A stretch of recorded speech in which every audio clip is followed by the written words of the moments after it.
So, yep, that was released early. So now we get to... Most of the Outcast stuff seems like it's for Parker, because aside from Anios, everything is a bandit. Yeah. But they're pretty good. Let's start with the Bandito. Bandito, the cheapest bandit. Yeah, 5 soul stones. It's a bandit minion living. Defense 5. Willpower 6. Pretty good for a minion, actually, for a 5 soul stone minion. Yep. 5 wounds, walk of 5, charge of 6, height 2. It's bulletproof 1.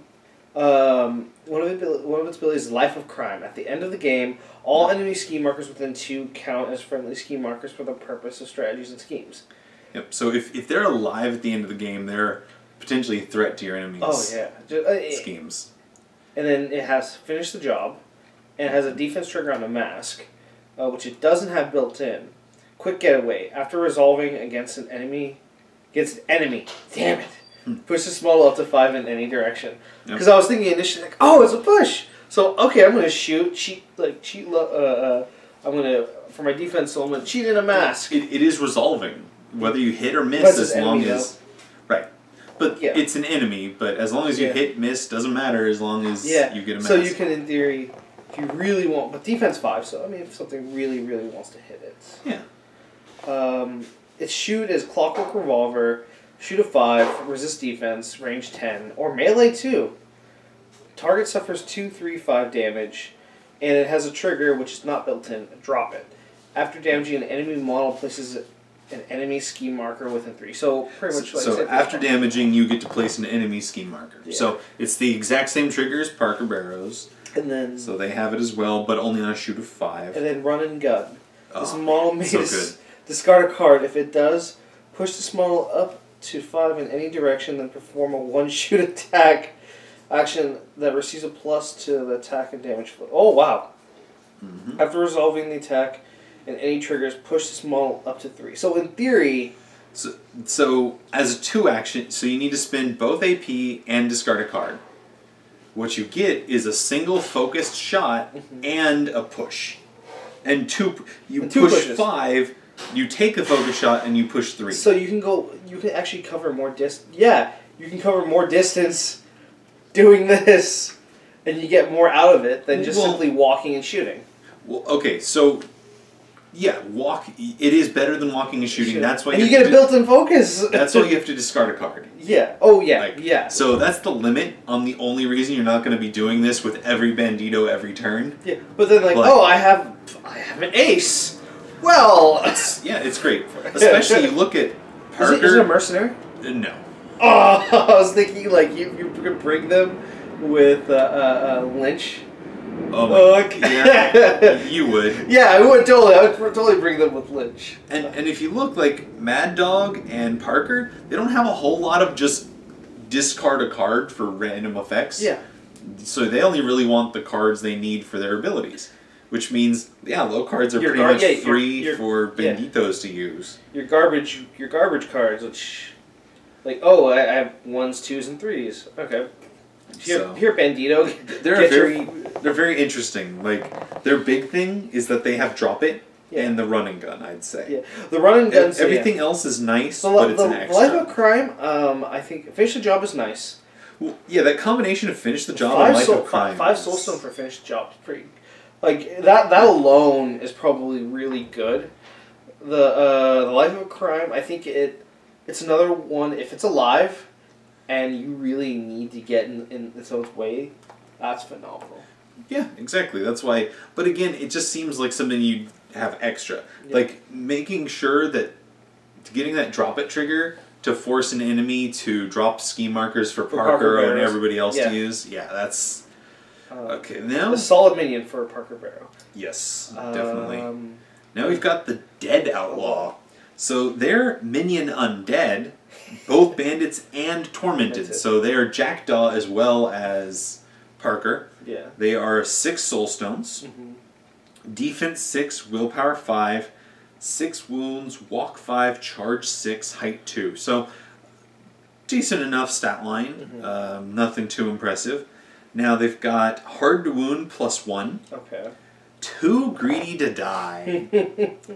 If this model has 5 or fewer wounds remaining, Whenever an enemy ski marker is placed within 6 by another model, this model may heal 2 damage and then discard the marker. So, as long as they're not at full health, so they have 6 wounds as long as they're 5 or less, if an enemy places a ski marker, they immediately eat it to heal. Like, it's placed and then removed. So, like, if a Bandito oh man forces you to place a ski marker, he can say, I'm going to heal with that. Oh my god, like, I can imagine with Colette. Like, right, and that's a 6-inch aura that it has. So they can run up and make that very bad. So then they have stolen goods. It's also protection against detonate charges and the like.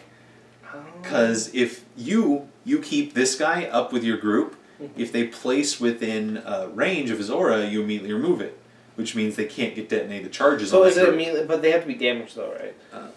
They have to be damaged. So if they're at full health, there's a good chance that the enemy can just ignore them. You might just poke them, like if you know on your own side. I'm playing against 10 Thunders. Oh, I know he brought Sensei Yu. And detonate the charges is in the pool.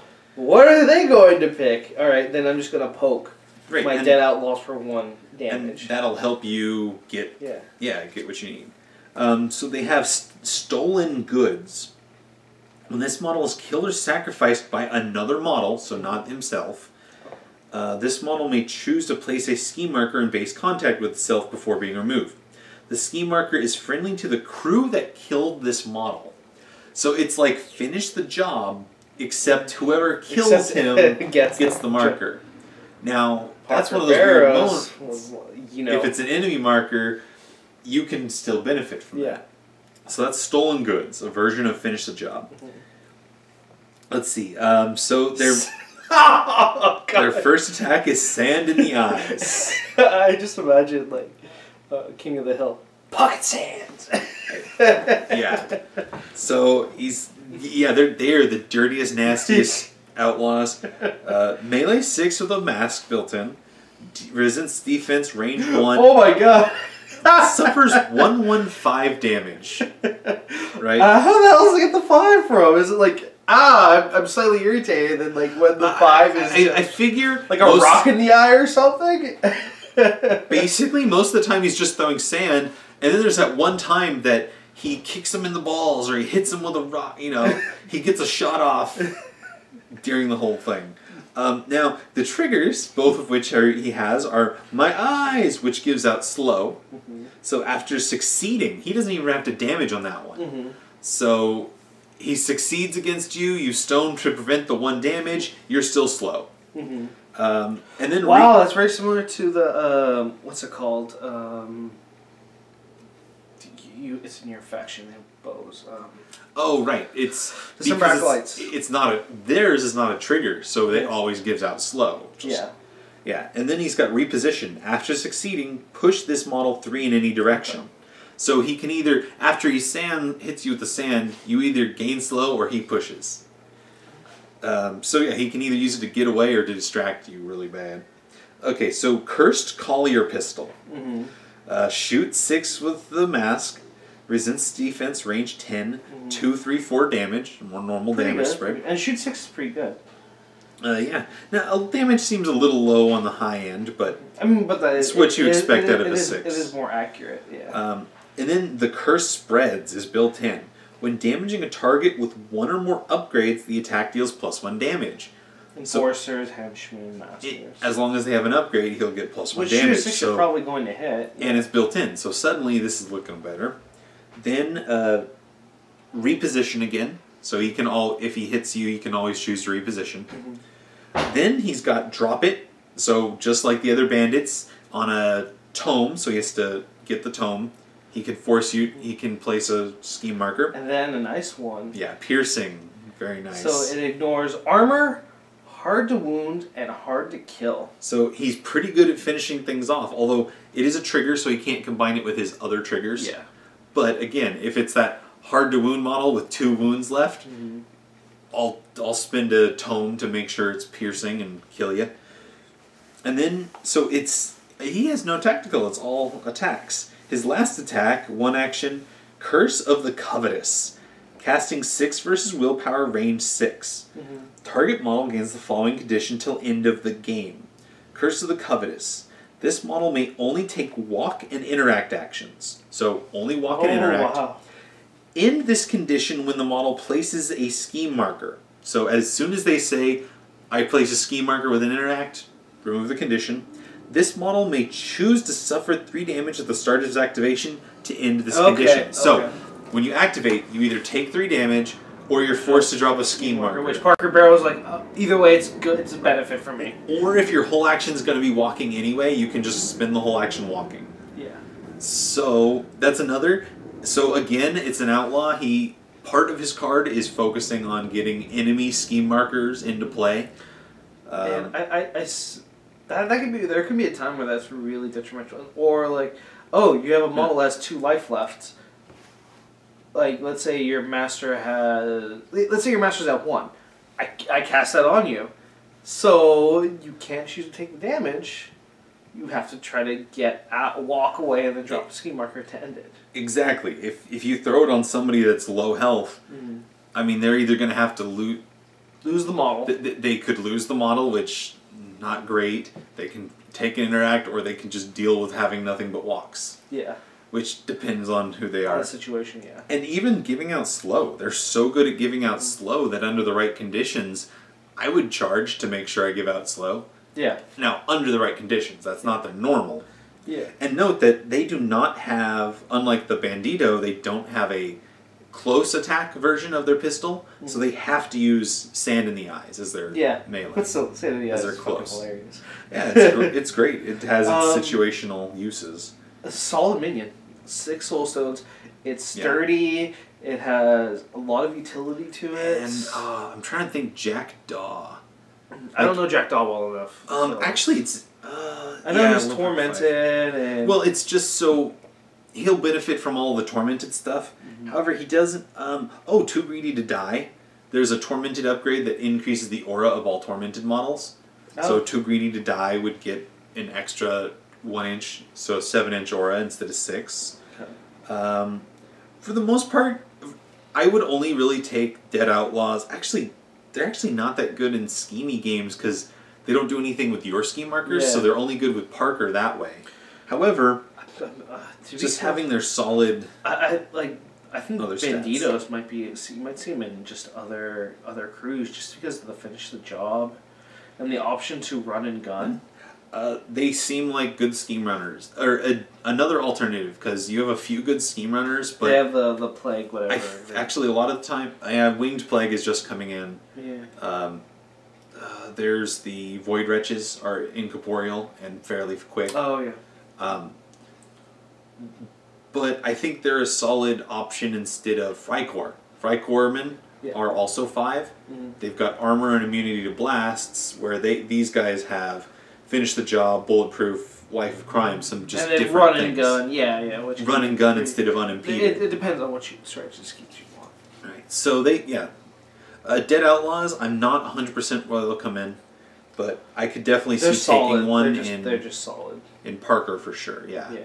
All right. I'm not sure Jackdaw. We're not Jackdaw players, so maybe you guys can find something that's obvious that we're probably not noticing. I think it's mostly that most Tormented don't have just normal good range attacks. Oh. And so he would be a decent range attacker without having to make somebody Tormented.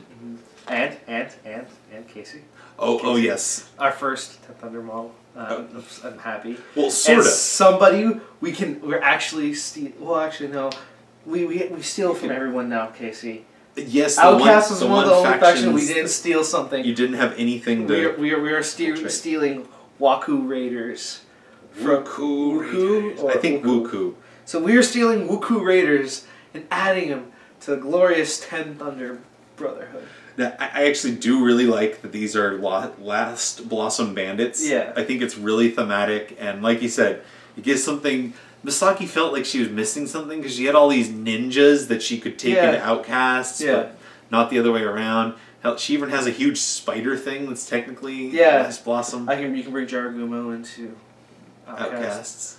Which is the one moment where actually, like, she brings the one time in Ten Thunders where we're actually bringing more than we're usually taking away. Yes, versus like Mei Fang. I didn't have anything. It used to be Kang. You brought Kang in. You got all the good Arcanist stuff. Now at least we both get Sparks and the Pork Chop. Yeah.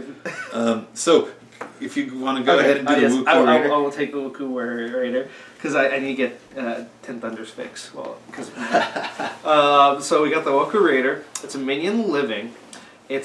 Costs 8 soul stones. It's Bandit and a Last Blossom. So defense 5, willpower 6, 8 wounds, a walk of 5, charge of 8, and height 2. Man, that charge. Yeah, it's most of the bandits are charged 6. It can keep up with Misaki. They're 8. Yeah, is she 8? Yeah. And I have a feeling that's the whole point.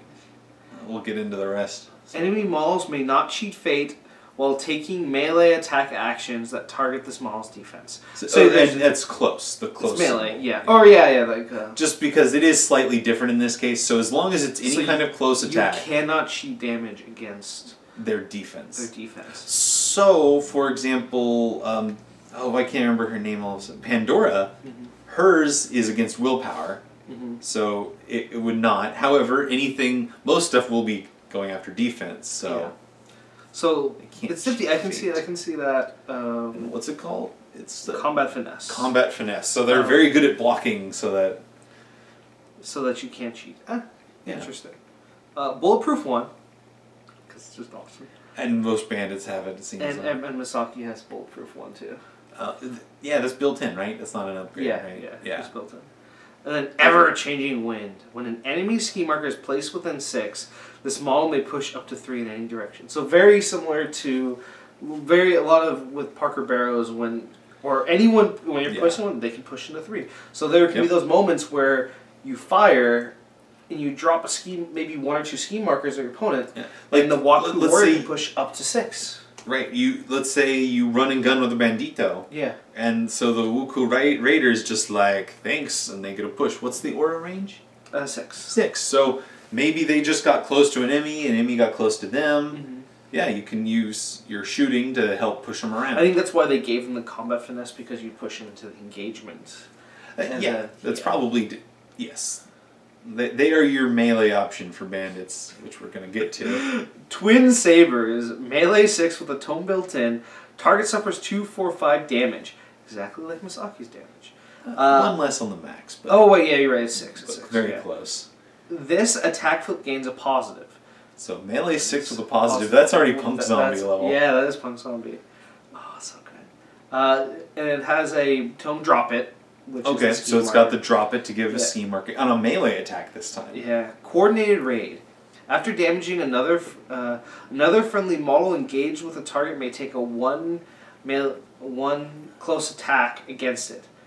This attack may not declare trigger. So in theory, if you have 2 Waku Warriors, or even like a Dead Outlaw or the Banditos, like whatever their attack is. And you need a mask? After damaging another friendly... Oh, you can even do with Kevin Bark. It's a mask, Yeah, as long as it's a close attack. So Parker Barrows... Barrows guns have a close. Jesus, you can do that with Killjoy. Yeah. Killjoy, yes, like if Killjoy or Misaki. Wow. Yeah. If Misaki is engaged with something and the Wuku Raiders charge it, they'd hit it and they could, if it lived, Misaki could get her attack. Yeah. And then, with the Woku Warrior, you get with Mad Dog bracket. So in theory, so they engage Mad Dog, right? Yeah. They're like, I've got him locked down. Yeah. Well, with your 8-inch charge and 2-inch engagement, you 10-inch threat range, 10-inch threat to charge him, hit him. Mad Dog puts out his cigar. Say hello to my little friend. He gets either one of his triggers. Yeah. So you put burning 2, and then you hit him with the shotgun. Boom. Oh, man. So, that's their coordinated raid is awesome, but also situational, because they can't guarantee it. Yeah. I mean, you could, in theory, let's say... But very good if they get it off. But you're getting positive flip, so it's increasing the chances of possibly... To get it natively. Yeah. If you have the high card, you can always cheat it. It's masks, right? It's a mask, yeah. And it has crit strike.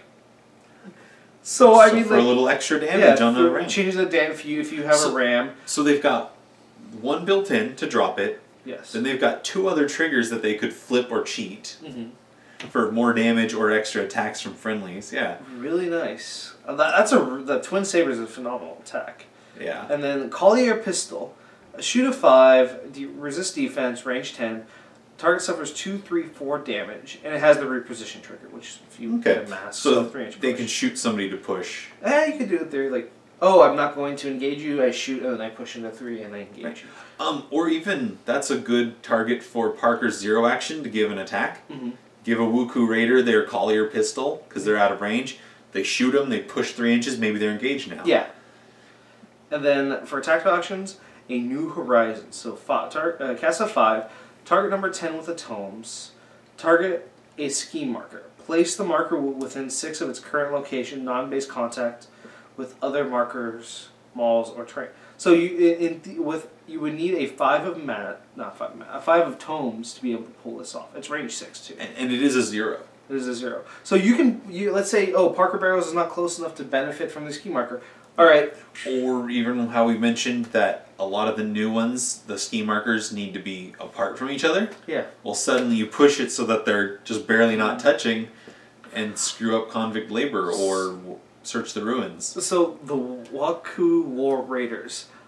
For Parker Barrows, no. I think you might want to just bring 1 for Parker Barrows. 1 or 2 are definitely solid. Yeah, for 8 Soul Stones, it's a really solid minion. A little bit on the frail side. For their price, they're not necessarily durable. Yeah. So, but you would have to make sure to protect the small, put it in a position. Yeah. But if you set it up right, and you can do some really good surgical strikes with the Waku Raider, and if you can get those key masks and protect you at those key moments to just and be able to damage something really hard either way. I mean, you could in theory use a Waku Raider charge. Let's say you cheat in a high mass. You don't really care about the damage.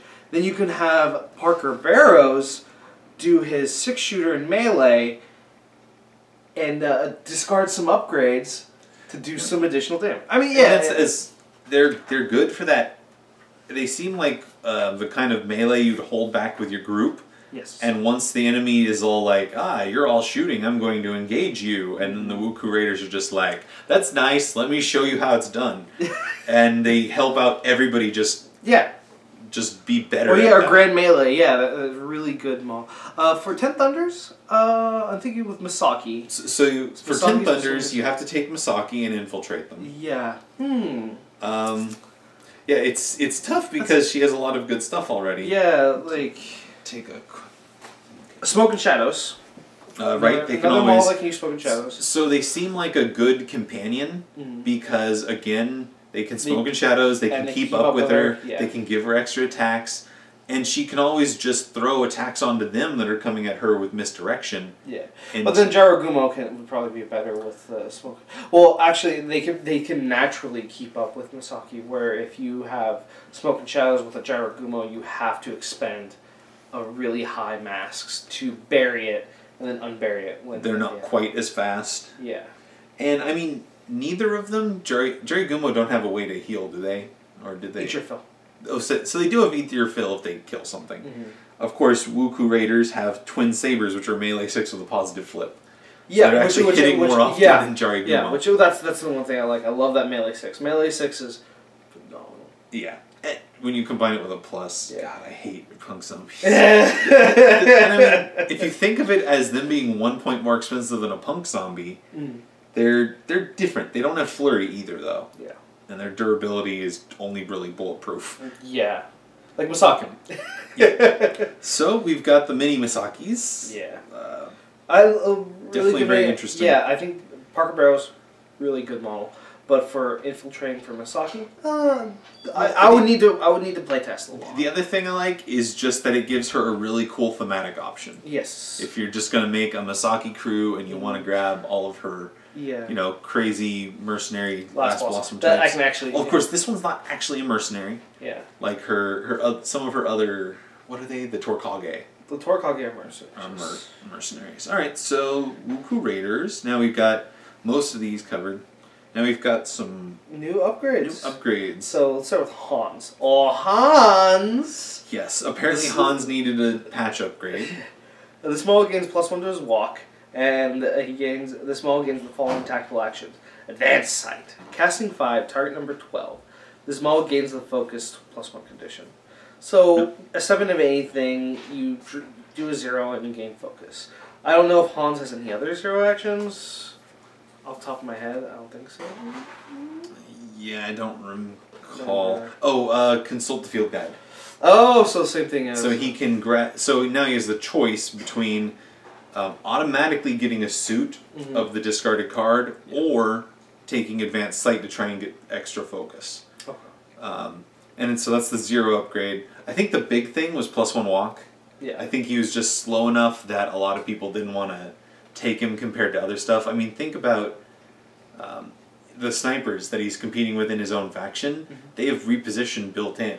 Yeah. So as long as they succeed, they get to push. Yeah. What's the others? And then we've talked. Yep, yeah. We've talked about this on the channel with other ones. This is Montresor gets his 0 action. Yeah. Gives him hard to wound. That's pretty straightforward. Yeah. Then it gives him the brick by brick ability. Enemy models in base contact with this model that declare an attack action must discard a card or the attack immediately fails. So like Montresor wants the hard to wound makes him a lot harder to hit. And before what he would like, he wanted to bring models to him. He always wanted to bring models to him, and it's just think, okay, he's got all these things that are very bad when you're either within. He's got a 6-inch aura, a 3-inch aura, and then base contact, or something like that. And now brick by brick makes him so much more durable if he manages to pull you into base. Yeah, which that's all of his triggers. Yeah, are to do that. And then, so that's pretty good. A new Enforcer. It's only 4 Enforcers. So this is an Enforcer in Rare 2. The small gains the following ability: Defense Willpower with a Crow, Rapid Fire. Return Fire. After resolving, this model may take a shoot action against attacker if able. So a lot of people are saying for Sue is a strong choice. Oh, okay. So you go after Sue. If you get a Crow, you cheat in a Crow, and it's after resolving, so it doesn't matter if they hit you or not. And now Sue gets to take his prison pistols back against you. So it's Enforcers only, you can't throw it on henchmen. Rusty Alice would be way too good. Broken with it. Same with Mad Dog Bracket. Oh god, Mad Dog, yeah. Imagine getting return fire. However, Lazarus, he's an Enforcer. Oh yeah, Lazarus can take... After resolving this model... A shoot action against whoever attacked him. It's competing with giving him fast. Or in your recall train, in faction. Okay, that's right. It has to be in faction. In faction, yes. For Outcast to take this, yeah, it's competing with fast, but honestly, I love it when Casey thinks of Lazarus. He always assumes it's going to be in 10 Thunders, and I'm going to give it recall training. Yep. So yeah, that's a really cool one for your Enforcers. Then this is just Rare 1, so anybody, Master, Henchman. The bigger they are, 1 point upgrade, and it gives them the ability, the bigger they are. This model's melee or close attack actions, which deal damage, deal +1 to non-master models with 1 or more upgrades attached. So Enforcers and Henchmen. Yeah. Or minions with the glowing saber. Yeah. So non-master models with upgrades. So yeah. Actually, I think I know. With what's his face? Jackdaw. Jackdaw puts upgrades on your opponents. There you go. +1 damage. Brick by brick, and the bigger they are on Montresor. No, Montresor wants positive flips to damage. He doesn't care about +1 damage. Yeah. But there are so many things that you could throw. The bigger they are, hell, maybe even just Jackdaw himself. Yeah. Because that would make his jump scare so much worse. And for those of you who may not have looked up some of the Jackdaw stuff, jump scare is what they call it when he just goes all out on one model. Oh, and he just throws upgrades. And yeah, it's his assassin run on somebody. All right, and that's everything for Outcasts. And then we will go to... Yep, we got the Outcast little brother. Next. Gremlins.